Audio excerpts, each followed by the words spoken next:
Welcome to What the Conspiracy, our tri-weekly show where one of us tries to surprise the other with a conspiracy theory we don't think they've heard of. Sorry, tri-weekly? Is that 3 times a week or every 3 weeks? I've never really worked that out. It's like bi-weekly. Does the bi mean we're bisecting the week? Or is it just another word for fortnightly? At which point, why bother saying bi-weekly? But I'm glad you've brought this up because trisecting is the name of the game. It is? Oh, yes it is. You see, there's too much reward and not enough risk when it comes to What the Conspiracy, so I've decided, especially since we're recording in person this week, to raise the stakes. You know how we start every game with a when, where and what trio of questions? Yes. Well, for each one you get wrong, I'll start trisecting you with the What the Conspiracy cleaver. That is a very big knife. Yep, and it cuts through bone like nobody's business. Believe you me, those unsolved murders in Birkenhead proved to be excellent research. There's a lot to unpack here. So, if I get the answers wrong to the when, where and what questions, you are going to cut me up. Without a doubt. And what if I get them right? If I get them right, surely that means I get to trisect you. Well... I mean, otherwise, where's the fun in that, eh? Dr. Dentith, where's the fun in getting things right? And in breaking news, What the Conspiracy has been cancelled due to health and safety issues. Oh, no it hasn't. I read your book, you magnificent bastard. And if one of you listeners know where that quote came from, there's a free copy of one of my books in it for you. It's from News Radio, isn't it? It's the only thing you quote. Yes. Technically, I've just answered a weird question, which means it's time to get chopping.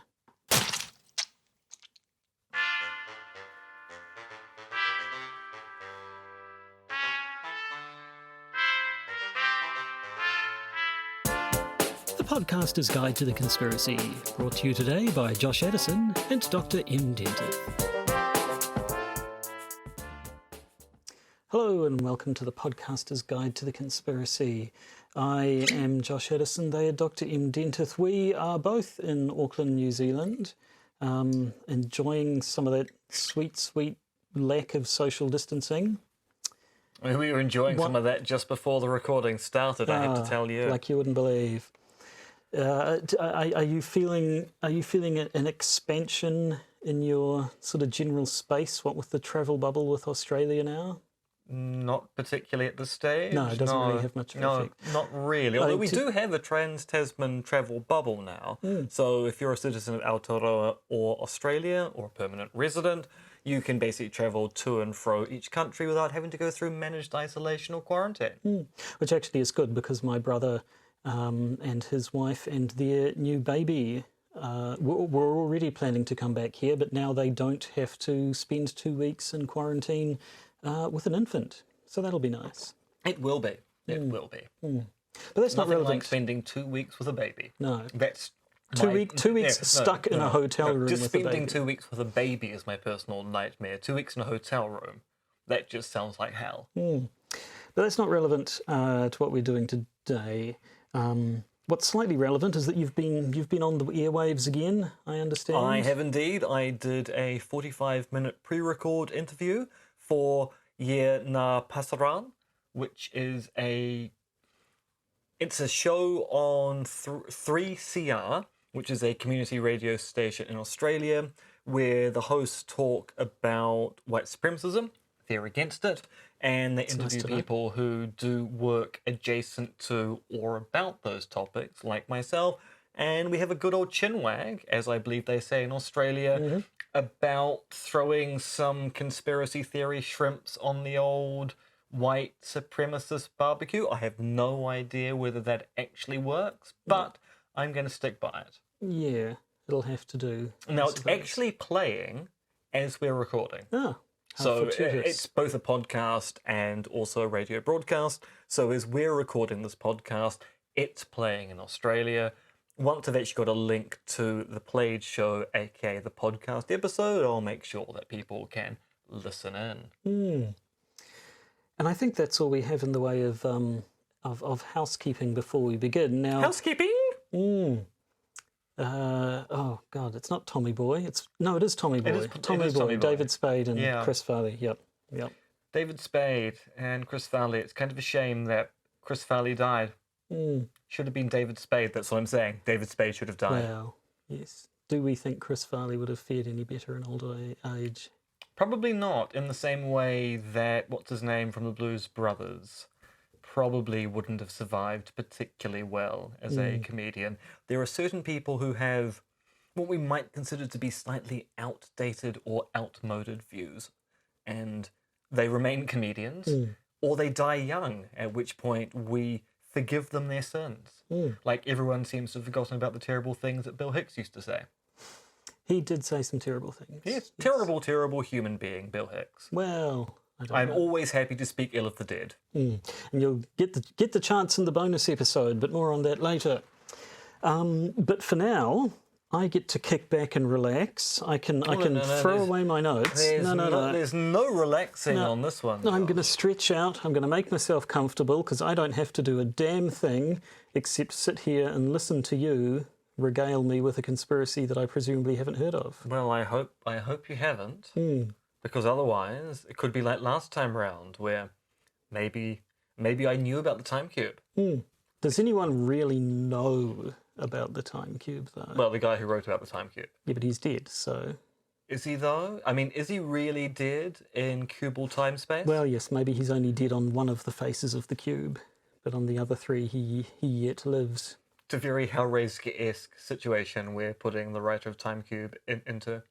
I think it's what he would have wanted. Also, it does remind me of Cube 2, Hypercube, which is one of those sequels to a great film that I really, really struggled to understand at the best of times. Which I think was the point. Anyway, play that sting and let's get into it. It's time to play What the Conspiracy.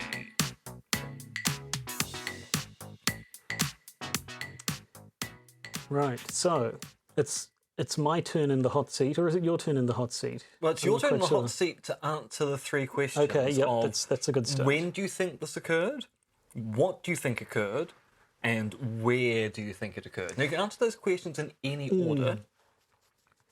I think the ones you've managed to get with so far have sort of been esoteric and British. So I'm going to assume you'll just stay on theme. I think it's going to be in the 1600s.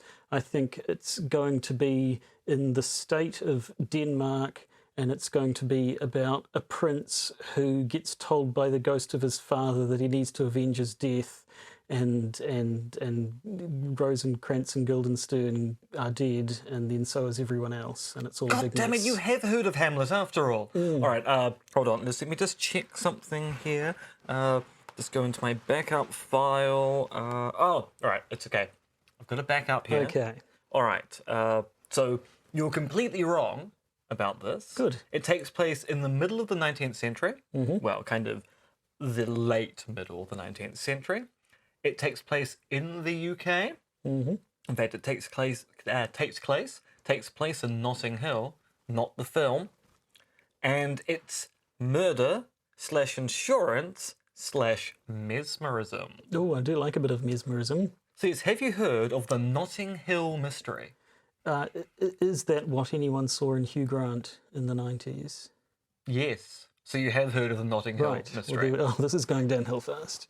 So yes, imagine Hugh Grant, but in around about the late 1850s. Right. Dashing, affable, foppish, but really a bad rum character when you really get down to it, which is what he seems to play in most things now. He's gone from being lovable to he then went through the roguish phase, and now he seems to be in the I'm just playing villains now. He was fantastic in Paddington 2, though. Haven't seen it. Oh, you must. Haven't seen Paddington 1. Paddington 1's not bad. Paddington 2 is just like, it's one of those family films that the whole family could like, which usually means it's a kid's film with a few jokes that only the adults will get, but this is just a genuinely really good film that anyone can enjoy. I cannot speak highly enough of it. The fact that we've got to the pop culture phase before we've even got through Just getting the it out of our episode. system. Normally we do that at the end, but we're prevaricating. So the Notting Hill mystery is an investigation into possible insurance fraud which was published in Once a Week magazine. Let me just get the date of when it was published. So it was published in Once a Week between 1862 and 1863. So it was a report published in 8 parts, understandably, once a week, starting on the 29th of November, running for 2 months, going into February of 1863. And it's the investigation into what appears to be insurance fraud with a really, really weird death, which then ends up with hints of the real villain of the piece, with a mesmerist inside of us all the entire time. Right. Now, this was an investigation by an insurance investigator by the name of Ralph Henderson. And I'm going to read from bits of the introductory piece in Once a Week magazine, piece by piece, because it really does help set the scene. So this is how Ralph leads the first article. My inquiries have had reference to a policy of assurance for £5,000, the maximum amount permitted on the life of the late Madame R by her husband, the Baron R, and bearing date 1st of November 1855. I do like a good Baron. Similar policies were held in insurance companies in Manchester, Liverpool, Edinburgh and Dublin, the whole amounting to £25,000. The dates, the 23rd of December 1855, the 10th of January, the 25th of January, and the 15th of February 1856, respectively, being in effect almost identical.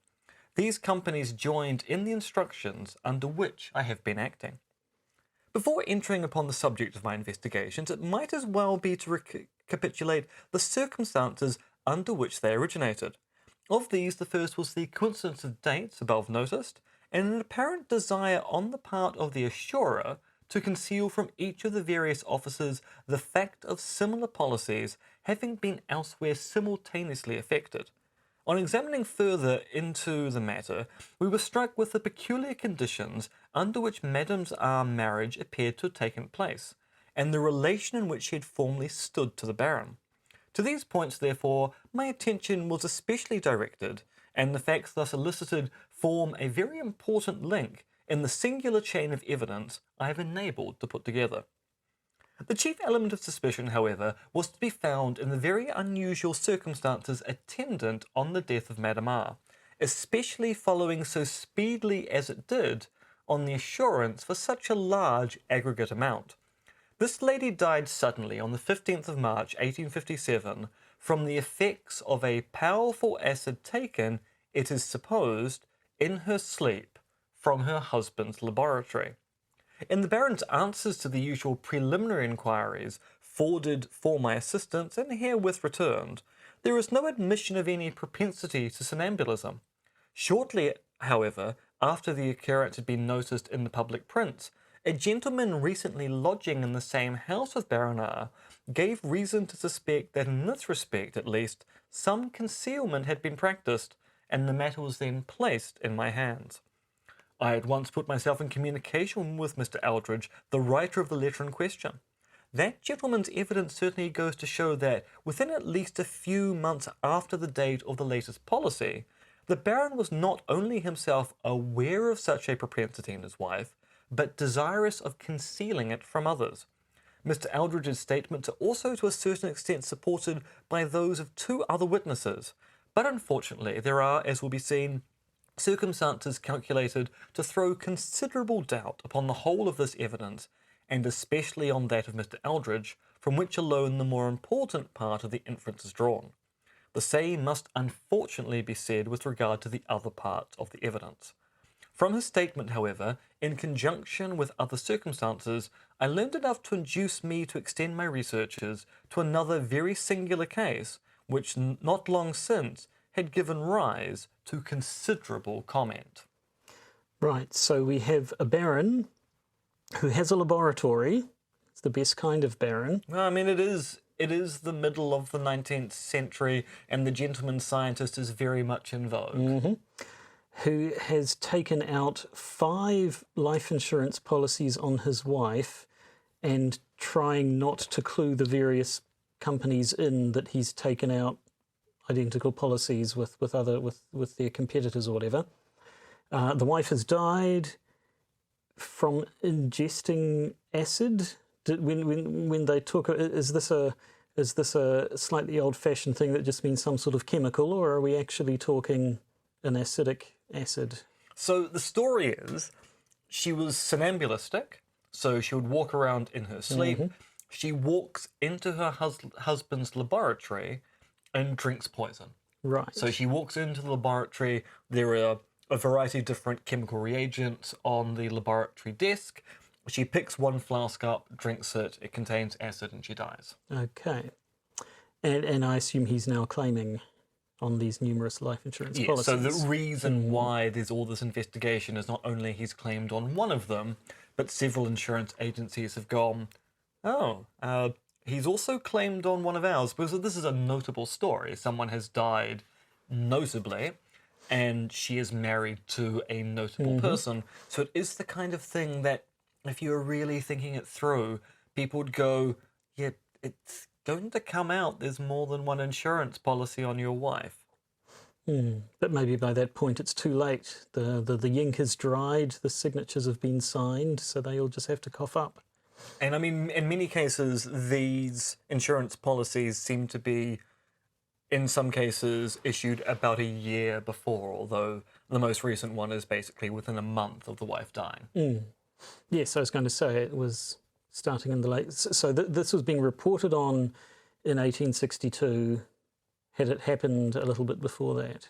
Or was the first policy was taken out in 56? 55, and the last policy in 56. Yes, so it all seems... it certainly seems suspicious. It's the sort of setup you'd expect in a sort of a crime drama. Well, precisely. And it's also interesting that the story here is that initially, when they're talking about isn't it unusual that your wife walked into a laboratory and drank acid, the Baron's response is, but my wife has no propensity towards somnambulism. This seems quite unusual. And yet someone who was staying in the houses go, no, the Baron's been aware that his wife walks around at night all the time in her sleep, which does raise questions as to why is the Baron concealing this? So is the Baron trying to protect his wife's credentials by going, oh no, she's definitely not somnambulistic, because you might think, well, that indicates some kind of mental unhealth, because that's where the people thought about these things back in the day. Or is he denying it because the somnambulism is a very convenient story, and he's covering up I was able to engineer a situation such that she somnambulistically walked into a space that would cause her harm? Yes, I suppose if it was known that he knew that his wife sleepwalked all the time, then you'd say, well, why didn't you lock up your dangerous chemicals if you knew your wife was doing that? So, yes, it would be very suspicious to go, so you created a room of knives for people to walk into in their sleep, and your wife's a sleepwalker in the same way. You've got a lot of acid in a bath there, and your wife walks around all the time at night. Maybe you should keep that door locked or closed? Okay, so I'm assuming the story develops further from there. Well, yes, because as Ralph Henderson intimates, there is a similar case from several years earlier. So let me resume reading from Ralph's notes. You will no doubt remember that in the autumn of 1856, a gentleman of the name of Anderton was arrested on suspicion of having poisoned his wife, and that he committed suicide whilst awaiting the issue of a chemical inquiry into the cause of her death. This inquiry resulted in an acquittal, no traces of the suspected poison being found, and the affair was hushed up as speedily as possible, many of Mr. Anderson's connections being of high standing in society, and naturally anxious for the honour of the family. I must, however, acknowledge the readiness with which, in the interest of justice, I have been furnished by them with every facility for pursuing my inquiries, the results of which are now before you. In reviewing the whole facts, and more especially the series of remarkable coincidences of dates, etc., to which I beg to direct your most particular attention, two alternatives present themselves. In the first, we must altogether ignore a chain of circumstantial evidence so complete and close-fitting in every respect, as it seems almost impossible to disregard. In the second, we are inevitably led to a conclusion so at variance with all the most firmly established laws of nature as it seems almost equally impossible to accept. The one leaves us precisely at the point from which we started. The other involves the imputation of a series of most horrible and complicated crimes. I like the sound of a series of horrible and complicated crimes, but so is he saying? Is he saying the similarities are no coincidence? So is yes, he this is meaning- another case of someone ingesting poison while sleepwalking. So yes, I mean that's a weird thing to happen, I suppose. Is the implication that the Baron heard about this case and thought, hey, that's something I could try, or is there is he suggesting some sort of mastermind who's organising these somnambulistic poisonings all about the country? What if I told you the Baron's wife had a twin? Then yep, okay, that's fitting, I think, with the general tone of where the story's been going. And the twin was stolen at birth, Okay. eventually marries a mesmerist, and then turns out to be the woman in the case who was poisoned by her husband. I see. Okay, the plot thickens. It's one of those ones about where with the twins who are separated from birth and who yet end up having a whole bunch of nearly identical things happen to them throughout their life. In this case, dying of murder, poisoning, sleep, walk, poison, murder. Also, so the sister becomes a practicing mesmerist herself, which was considered to be a job inappropriate for a woman at the time. And she and her husband shared a mesmerist mentor in common. Do you know who that was? Was it the Baron? It was the Baron. Dang.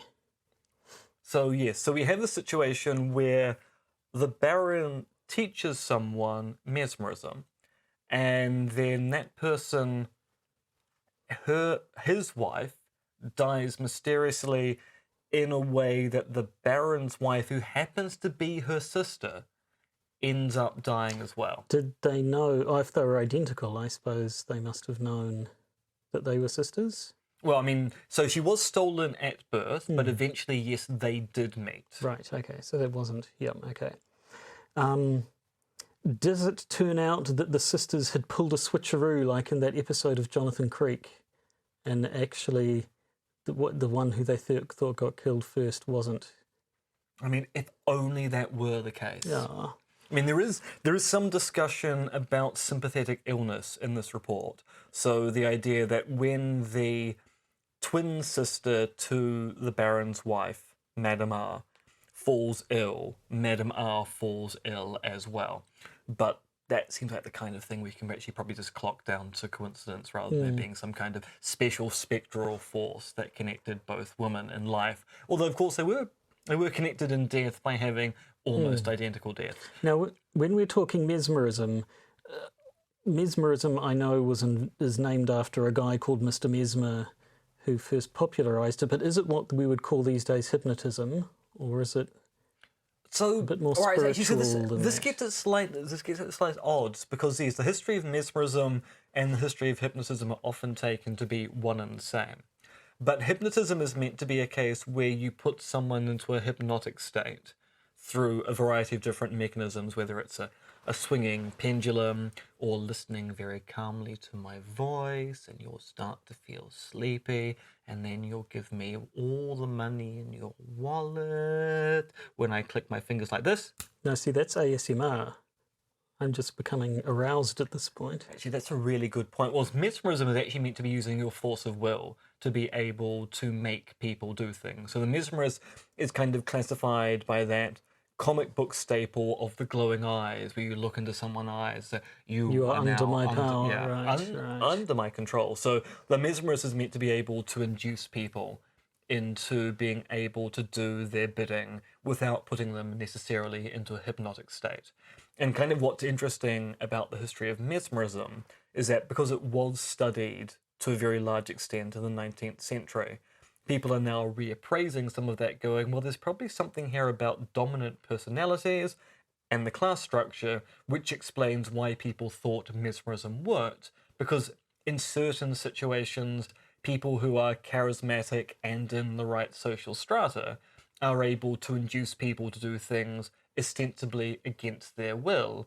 And because of the way society works, you would then explain that by going, oh, they induced me to do this particular thing. Well, so now when we think about it, you'd go, actually, there's a societal analysis here which explains why you might feel compelled to do someone's work just because they looked into their eyes and going, I am the master and you will obey me. Nice Doctor Who reference there.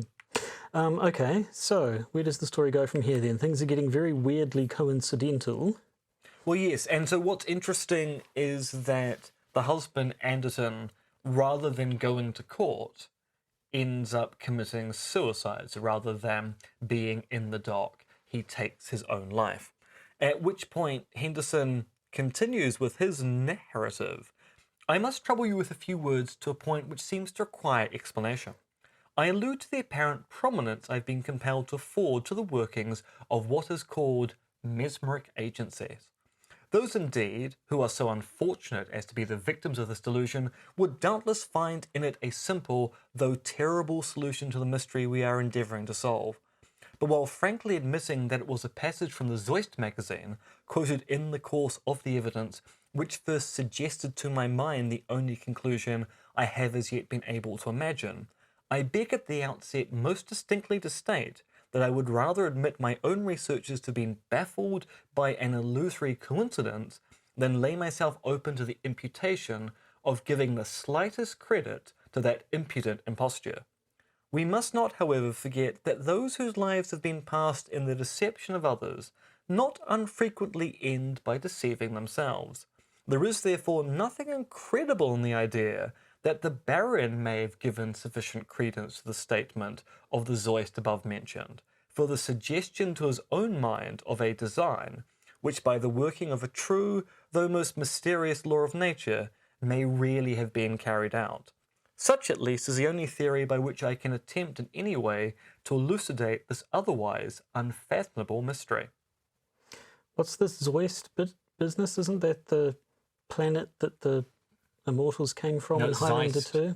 And I think you'll obviously, find, yes. if Highlander 2 were a movie that existed, which it doesn't. No, I mean, if there were only one cut of a Highlander 2, The Quickening, then there may be a version of Highlander The Quickening that, say, came out in the 80s, which talks about Planet Zeist. But of course, as we know, Highlander 2 was never released in its original state, and then it was re-edited in the 90s and finally released, and all of these supposed reference to Planet Zeist have been removed and replaced instead by an almost equally stupid, we actually come from the past and we forgot everything about our own individual histories. And also Michael Ironside. Good old Michael Ironside. Anyway. Very angry man. In part because I believe he's spent a lot of his roles detoxing from alcoholism, which drives him, but also makes him apparently insufferable. Now, Michael, if you're listening, please do write in to correct us. We'd love to hear from you, and we'd love to have you on the podcast. Big fans, big fans. We are. Although, I have to say, taking over Roy Schneider's role in the 3rd season of Sequest DSV, probably not your best idea. Never watched that much. Anyway, back to the mesmerists. So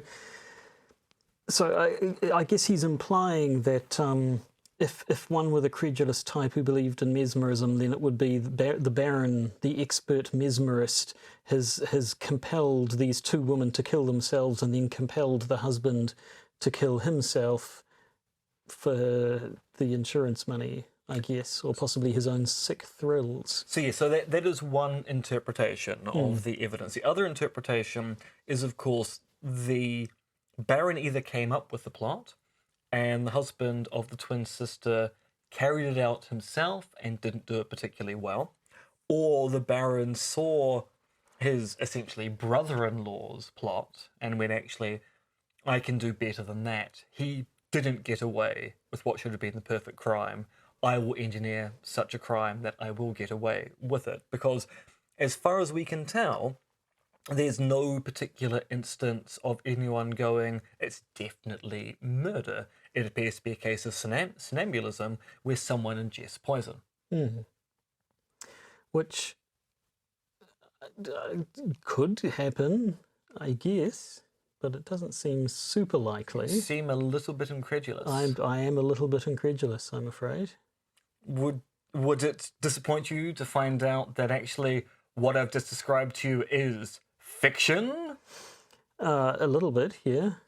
But then you might ask, why am I telling you a fictional story? Well, I mean, we have talked about conspiracy theories in fiction before, but I mean, it does seem like a bit of a cheat. So I'm assuming you have another ace up your sleeve. I do, because what we're talking about here with the Notting Hill mystery is not just the first modern detective novel ever written, but it's also arguably one of the most novel detective novels.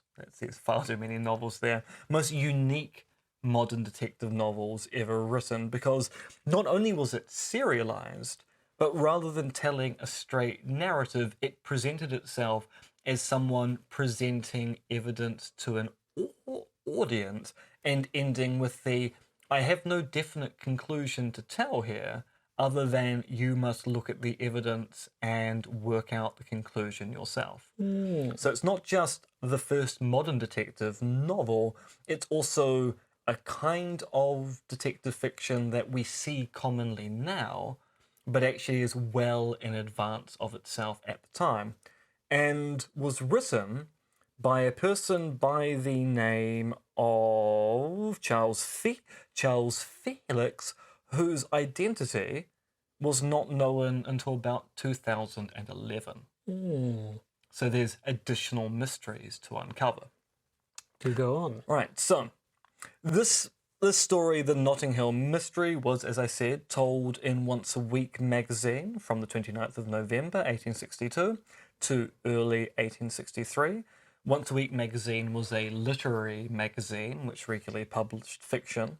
The story itself was initially published anonymously in Once a Week magazine, presumably to keep the idea of the fiction up.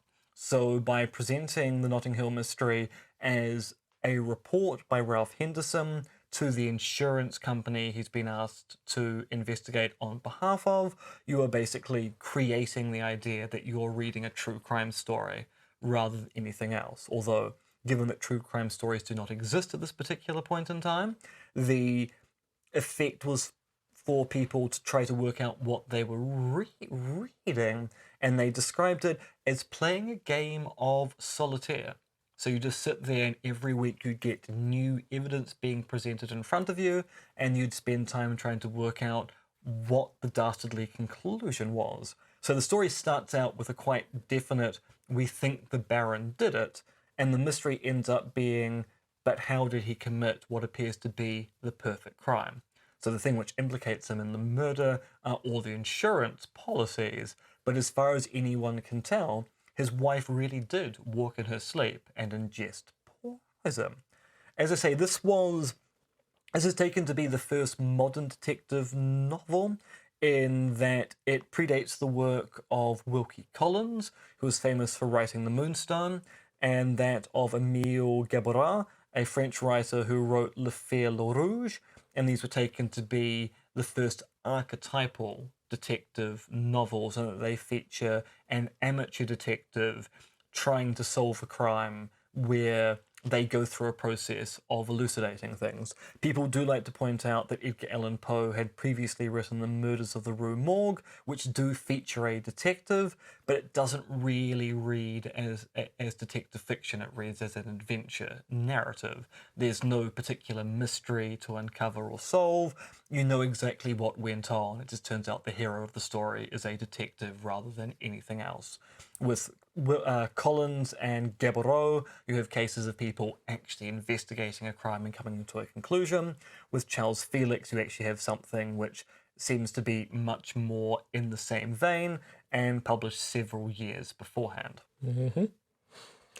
Okay, so it's a story with certainly conspiratorial elements, but is there more to it? You talk about an anonymous secret writer that speaks to a minor conspiracy to conceal a person's identity. Is there more going on here? Yes, so it was written by someone by the name of Charles Felix, and the story had accompanying illustrations by George Demerieux. Is that I actually don't know whether I've pronounced that correctly. I should always get you to read names out. Who's the grandfather of Daphne du Maurier, a very famous writer of her own ilk. So her grandfather was an illustrator. She turned out to be a writer. When the story was republished 2 years later, because I said initially it was published anonymously, it was published under the name of Charles Felix.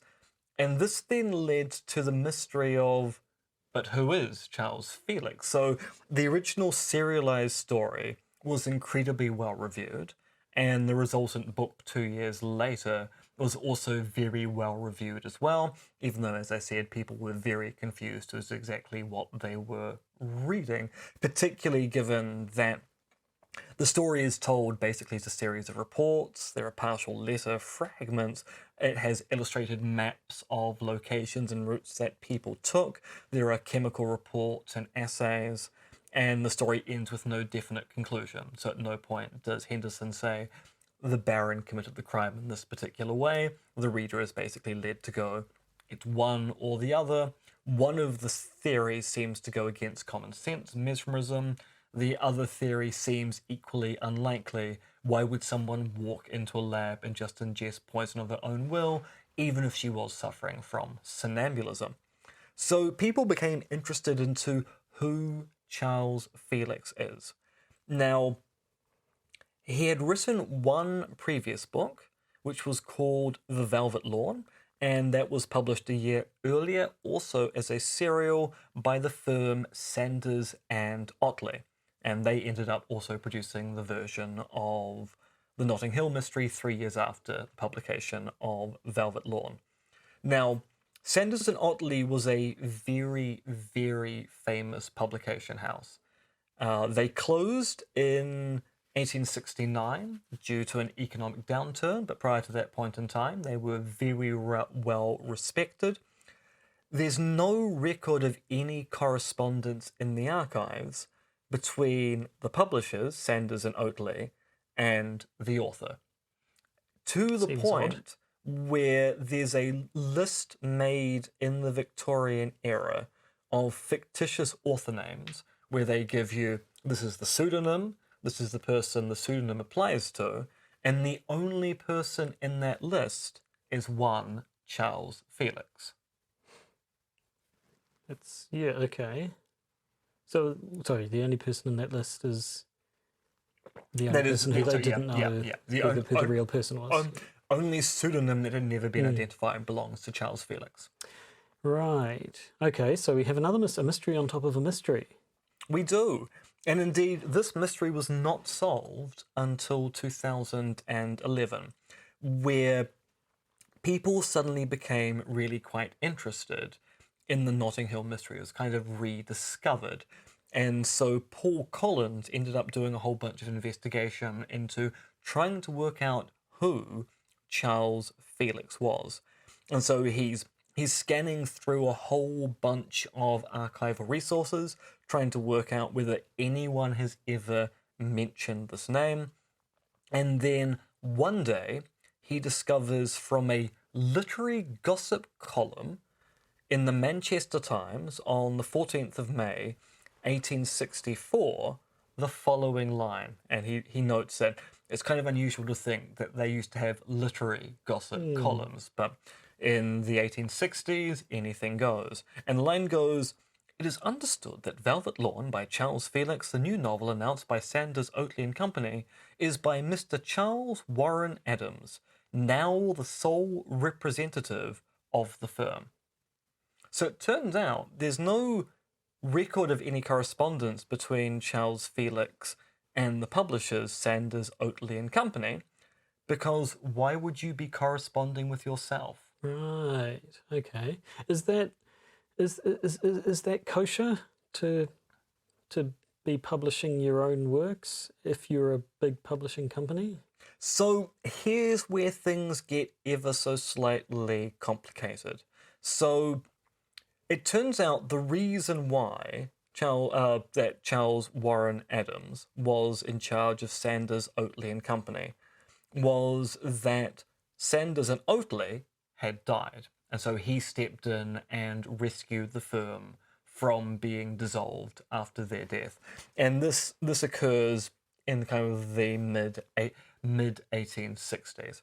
Now the firm actually still ends up collapsing in 1869. So it turns out that without the benefit of Sanders and Oatley, who were taken to be very good editors, the publication house just isn't able to ever claw itself back into respectability. So there's a question here as to, yes, is this an untoward thing?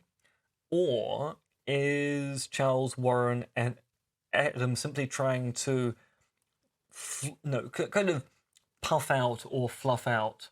I don't know why. I actually don't know what word I'm going for. Trying to pad out. I don't know why I couldn't think of pad.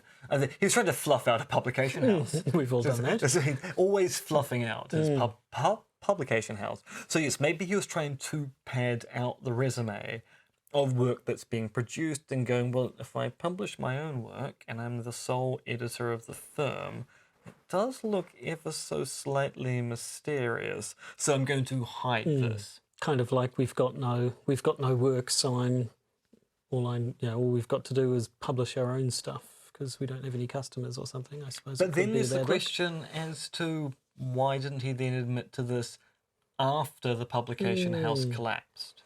Well, maybe he's just got a thing for secrecy. Maybe that's his fetish. Now, one theory that has been put forward... Is it that it was his fetish? No. So, Charles Warren Adams was actually fairly famous in his own regard as a very prominent English lawyer and anti-vivisectionist. Yeah, well, good for him, I suppose. And because of his anti-vivisection views, he was in an acrimonious state with his wife's family at the time. Who were a bunch of vivisectionists? Well, I mean, actually, I don't know whether they were pro-vivisection, but they were certainly anti-vivisection. Because his wife was Mildred Coleridge of the Coleridges. And her family so disliked Adams that they libelled him several times, leading to numerous court cases which he consistently won. So not only were they saying bad things about him, they were saying bad things in such a way that he could go, no, I'm going to take you to court for that. My wife's family, I've won that. And so people go, well, maybe due to this acrimonious situation, that's the reason why Adams was keeping quiet about things. Because he didn't want either the family to use their influence to rubbish his treasured book, or they didn't want to know about the money he was making off of it, or maybe just trying to make sure they didn't have additional things. Oh, I mean, if you're such a good lawyer and head of the anti-vivisection league, why would you need to publish popular fiction? Now, this story is interesting, but can only explain why he doesn't cop to being the writer later in life, because he doesn't marry into the Coleridge family until 1885, which, according to my math, is significantly after the 1860s. Like 20 years or something. Yeah. I mean, given that the story is initially published back in my notes, 1867. Almost 20 years. Almost 20 years. So, and presumably his wife's family didn't start disliking him until he became involved with his wife. I mean, there's no record of them libelling before he gets involved with Mildred. Okay, so then that doesn't really explain why he wouldn't have spilled the beans when the company went belly up. Yes, and like I said, this was a popular text. It was sort of kind of a bestseller of its age, and yet he remains remarkably mum about the situation throughout his life. So, I mean, he doesn't die until about 1901. So he keeps the secret of being the author of the Notting Hill mystery for a long time, and there's a very big question as to, but why did he do it? Which ends up being as mysterious as whether the Baronar killed his wife or whether it was just a messy coincidence after all. So we have parallel situations then. We have the fictional situation, which comes to no clear conclusion, and then the real life situation, which is similar. Is there anything to add on to that, or have we reached the limit of what we know? We have basically reached the limit of what we know. So we have the very first modern detective novel, which is a popular success. It ends up going into print, being published by the author under an assumed name through a, at that time, respectable publication house. There's a mystery as to why he never admits authorship. There's also a question as to whether the illustrator ever knew exactly who he was illustrating work for. So there's also a question of the complicity of the editors of Once a Week magazine. Were they aware who the author of the piece was? There is some indication they might have done. So I said in 2011, it turns out Paul Collins basically solves the mystery. Who is Charles Warren Adams? And then, of course, like many things, people go, by the way, we've got some prior art, because now that we know what we're looking for, we actually can find out that someone by the name of William Buckley, who wrote an article on the history of Once a Week magazine, actually worked out that Charles Felix was Charles Warren Adams back in 1952, but that was published in a journal article that until recently had never been digitized and no one knew existed. So basically they'd worked out who he was 60 years prior, but no one had actually noticed this. And yes, it's not entirely clear where Buckley got that information from. He was doing a history of Once a Week magazine. Maybe there was some indication in the files that the editors knew, or maybe he had access to additional information which allowed him to make it inference the most likely person is. Most interesting. Have we come to the end of the tale then? We have indeed. Both tales. Well, there we go. It had twists and turns. So, I mean, the fact that the initial story did keep coming up with twists and turns that were worthy of a work of fiction, maybe that should have clued me in at the start. Yes, and I must admit, by a live omission, so I talked about how a report was published in Once a Week magazine. Didn't actually mention that Once a Week magazine was a literary venue. I did ever so slightly edit out some references in the letter about the way that Henderson is quite obviously writing for insurance adjusters rather than a general audience. But by and large, it's a fairly interesting story in its own right, because the mystery of the author of the very first bit of modern detective fiction is itself a mystery worthy of detective fiction itself. This would be the point where I go, and would you be surprised to find all of this is fiction too? But I'm not making that jump. Yep, no, I'm glad you don't. This is not a Christopher Nolan film. No. Or at least not yet. Not as far as we know. No, precisely. Well, actually, it kind of depends on whether you think the audio is good or bad. If the audio is bad, it's definitely a Christopher Nolan film. Well, there we have it. I'll give you this. It was a captivating enough tale that I completely forgot to go. Every time you brought in one of those new revelations, which shows how enthralled I was. Oh, or it could be my mesmeric agency. Possibly you mesmerised me, yeah. Precisely. I had you transfixed with my eyes the entire time, meaning that you were never able to look away to work out where the button was. That's where it is. Precisely. And we know how to press it. Well, very good.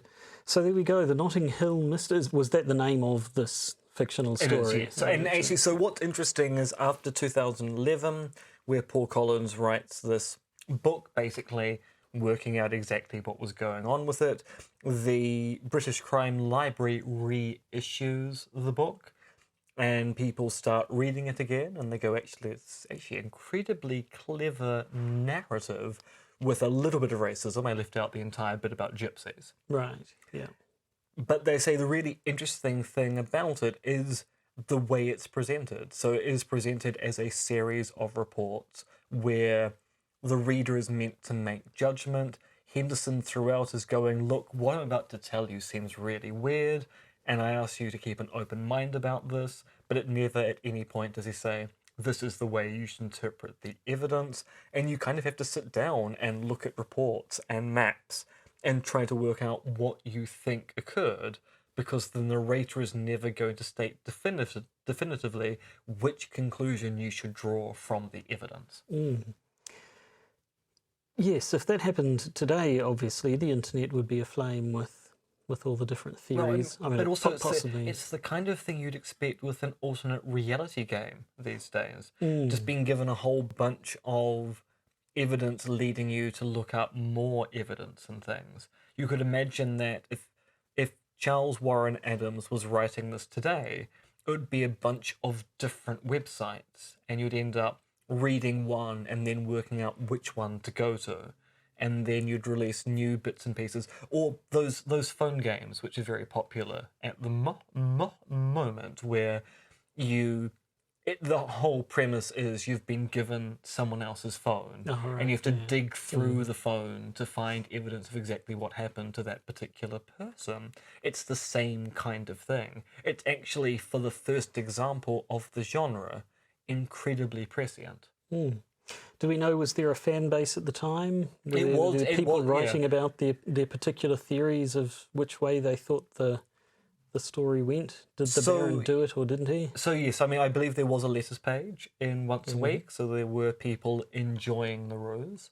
It's also, because the way it was written, you could also imagine that if you didn't know Once a Week magazine was a literary magazine, you might think you're reading an actual series of reports. So it does have that kind of weird War of the Worlds broadcast thing, which is often misunderstood by people, given lots of people claim that people took that seriously and did things where actually the evidence is not particularly good, that anyone took the War of the Worlds broadcast as being an actual broadcast.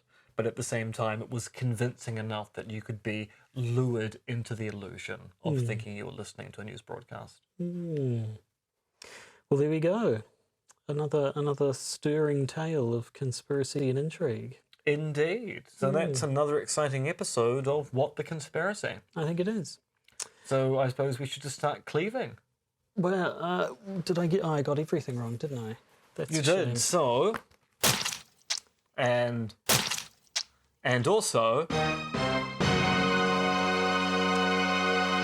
Well, that's the end for me. it's true. and it's You are the literally end- now legless and you don't even drink. I don't. I'm a third the man I used to be. I mean, that's been true for years. I suppose.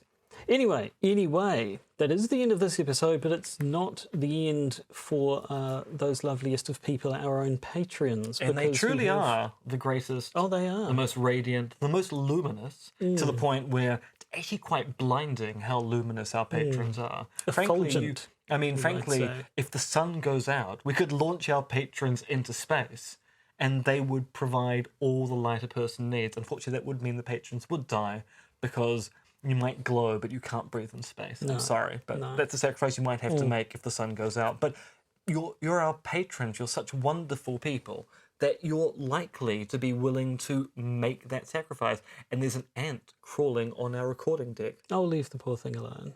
It might get into the internals, and then God knows what might happen to Oh, us out. like in Phase 4. Oh, I haven't watched that in That's ages. an old science fiction film, that one. I Yeah. saw it was like broadcast during the day one day many years ago, back when broadcast television It's a was giant all there ant was to film watch. for those people. No, it's a space, super intelligent space ants Oh film. no, you're right. It is. It's actually about hives, isn't it? It's not the. It's not it. It's It's about not yeah. them. No, it's Yeah. it's about ants become super intelligent because of radiation from space or something and sabotage scientists scaring anything. But that has nothing to do with the bonus episode. This week we're going to talk about the royals, because there was a royal funeral recently. That's all the excuse we need. We'll never be royals. Ooh. See, having grown up in Devonport, where Lord comes from, there are many issues I have with the lyrics in that first album. Yes, no, hers was not a deprived upbringing. Not at all. If that was, I mean, I know where her mother's house is. Yeah. It's a very, very fancy big house. Now, admittedly, growing up in the 90s, Devonport was not as expensive as it was in the 80s, but it was still incredibly expensive. Anyway, we're not here to critique the works of Ella Yelich O'Connor? Maybe. I can't remember her name. Doesn't matter. We're not talking about her. We're talking about the Royals.